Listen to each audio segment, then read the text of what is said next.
Good morning, everyone. Today, our company, Health Formulas and DRAM Berhad, is going to promote our product, which is Marble Page. Our small company consists of 5 members who are Reiki, Tasnim, Shifa, Hui-Ying, and me, Itong.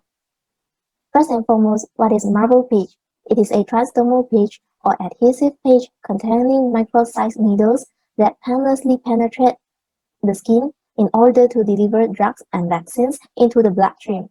It also promotes healing to an injured area of the body. There are few parts inside the marble page.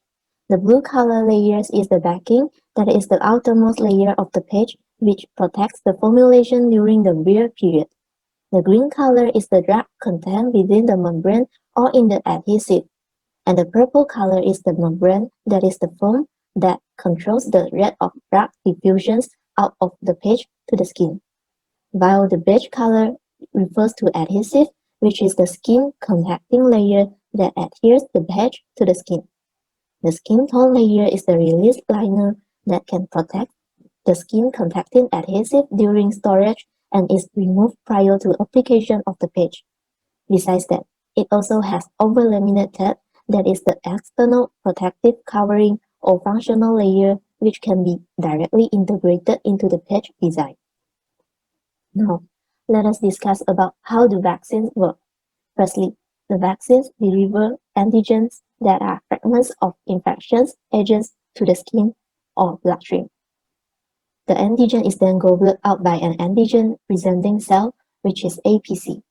The APC travels to a lymph node where it interacts with lymphocyte, a type of immune cell. Next, in the lymph node, specific lymphocytes targeted at the antigen in the vaccine are produced. These cells persist in the body as memory cells. Then, if an actual infection occurs, the memory cells are primed and ready to act and combat with the infection, such as produce antibiotics specific to the antigen. That's all for my part. Thank you. Hi, I'm Dr. Reiki. A lot of you may be wondering, yeah, we know what is transdermal patch already. Then why do we need it?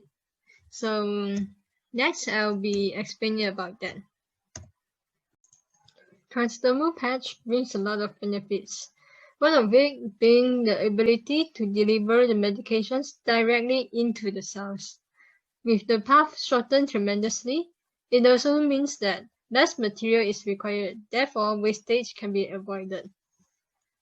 And also because the patch is applied directly onto the skin, so it can ensure that the medication is continuously infusing itself to our body over an extended period of time. At least until the medication runs out. And also if you are afraid of pain or very concerned about beauty, this is the right choice for you. The needles in the transdermal patch are so small that you can't even feel any pain or even notice it. As one for the girls, if you are afraid of whether it will form any scar, worry not, because the answer is no. And also, versatility in the application is one thing about transdermal patch that must be mentioned. Thanks to technology, transdermal patch can come in many ways such as vaccines, drugs, hormones, and even proteins for wound healing. And what's more, the application method is really simple that is able to apply by the patient themselves with ease, so one burden down for the patient's family. Here are some examples of the transdermal patch. We have nicotine patches to help the smokers to quit smoking, and also nano patch to be used for vaccination, also DNA delivery, and also transdermal scopolamine to prevent nausea and also vomiting caused by motion sickness. Hi, my name is Tasnim, and for the next part, I'll be explaining how our products are different from other competitors. Normally, transdermal patches are known for crystallization to happen, but our products, crystallization would not happen. Crystallization is a particular problem that may arise from supersaturated systems that are thermodynamically unstable and where drug may potentially crystallize out during storage. Crystallization was first observed with the scopolamine patches in the late 1980s when the previously liquid base showed up instantly as crystalline hydrates.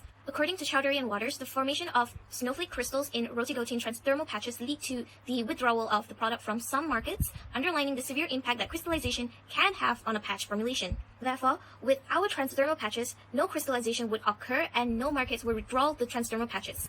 We would also make sure that no manufacturing defects would happen in our factory. Manufacturing defects such as seal and membrane defects with the possibility of dangerous drugs leakage during use have led to patches being recalled in 2004 and 2008. Such leakage may expose patients to a potentially fatal overdose. For example, the Duragesic leakage problem was one of the most main manufacturing defects that ever happened in a transdermal factory. Thirdly, our transdermal patches are safe for everyone to use, including children and adults. The safety ratio for the systematic percutaneous absorption of drugs presently marketed in patches only focuses on adult skin. Topical medications including those containing methyl salicylate, camphor topical imidazolines, and benzocaine can cause serious toxicity in children when ingested in small doses. However, with our transdermal patch, we aim to use medications that are both safe for adult skin and children's skin. Our transdermal patch would also not cause any skin irritations. The presence of metals, for example aluminium, in the backing layer of certain transdermal patches such as ketopress, TTS, and hebitrol can pose safety concerns of patients undergoing an MRI scan. Skin burns have been reported at the patch site in several patients wearing an aluminized transdermal system during these types of procedures, according to Hung. Consequently, safe practice recommendations have been issued and the temporary removal of the transdermal system before such procedures may be the safest approach according to the FDA. Our transdermal patches will also not cause any drawbacks. Most transdermal patches have an additional drawback related to other dosage forms, and that is the potential for their ingredients, including both the active drug and the excipients, to induce adverse skin reactions, especially when the dosage form has prolonged contact with the skin for a long period of time. According to a research, there are typically two types of skin reactions with patches. Firstly is the irritant contact dermatitis, which is the most common adverse effect associated with transdermal patch system, and secondly, the allergic contact dermatitis, which is infrequent. In drug delivery field, pharmaceuticals face challenge with the use of large-size material like needles, which the characteristic is poor bioavailability, solubility, and so on. So our product overcomes this challenge through the development of nanotechnology in drug delivery. The scale is between 1 to 500 nanometer to diagnose and preserve health without having any side effect.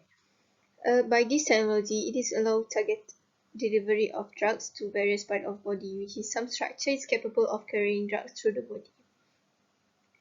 Nanocarriers is temporal delivery and special location.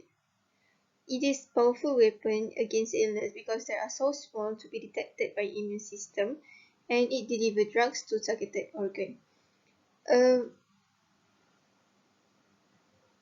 It is also increased drug absorption, penetration, half-life, bioavailability, permeability, and stability. So our product definitely promises to serve as drug delivery carrier of choice for the more challenging conventional drugs like HIV and any vaccine. So in our technology, there is some important carriers that help to deliver the drugs into the targeted organ. So for the first one is liposome. Liposome is a lipid bilayer that carry hydrophilic drugs inside the cores, and liposome help the interaction of entities with biological membranes become easier. Next, we have transversome. Transversome is needed to reach the narrow tubes that make up the skin to deliver drugs, and it is more effective than liposome because it has higher flexibility. So next is ethosome. Ethosome is allow the drugs to reach deeper skin layers and have systematic circulation. It is softness and malleability, and it delivers a lot of molecules like highly lipophilic drugs. Next we have the nanoparticles, it is smaller than 1000 nanometer. It is constructed from material designed to resist the pH, temperature, and enzymatic attacks. Nanoparticles enable the percutaneous delivery, and the interaction with the skin barrier lead to an increase of skin permeability. So it can reach deeper skin region because they exhibit mechanical flexion. Nanoparticle also can travel from skin until the lymph node. Other than that, we have niosome. Niosome is biodegradable and minimally toxic, and it makes liposome less rigid, and it carry anti-aging agents and antifungal molecules. Dendrimers transport, the photosensitizer for photochemical and antifungal molecules. And lastly, we have nanoemulsion. Nanoemulsion consists of an oily system dispersed in aqueous system. It is thermodynamically non-stable system, and it also non-toxic and non-irritant system. So that's all about the technology used in our product that helps to deliver the drugs effectively. Hi everyone, my name is Tong Hui Ying, and now I will present the strategy of selling our product, which is malware patches, by using business model canvas. Our company does not have limitation in producing the malware patches because we make different transdermal patches. Firstly, our product target is for the patient with particular disease because our malware patches can be used instead of needles to inject vaccine or insulin painlessly into patients. Mostly, patients will interact with doctors at the hospital, and some of the patients will using the internet to search some info in the certain website. Therefore, customer can have a good relationship between doctor, hospital institution, and the website. We will sell our malware patches in pharmacy, hospital, and health personnel, which is doctor. It's because it contains drug inside the patches, so patient need to get the recommends by doctor before patient can be used our product. The value of our product is efficiency because patient just need a minute to use our product, and it was very safe to be used. And the most important things is the product are cost efficient. For key activities, we need to have a invested R&D to generate a innovative product and design how to manufacturing the products in a lower cost. Besides that, we need to have a regulatory approval before selling the product. After that, we need to have a strong marketing teams to promote our products. Our product should be applied to having patents IP, as this technology is our intelligent properties, and having a good manufacturing facility to produce the malware patches. Our key partners are material supplier to supply the material to us, marketing company for selling the products, logistic company help in transportations, and the most important thing is Ministry of Health KKM and FDA, which is Food and Drug Administration. It's because before we selling the product, we need to get the license and approval that our patches are safe to be used, so that customer will more trusting on our product. Therefore, the most costing structure in this product are R&D, licensing, manufacturing, and marketing. Lastly, our revenue stream mainly from malware patches. Thank you for listening. Have a nice day.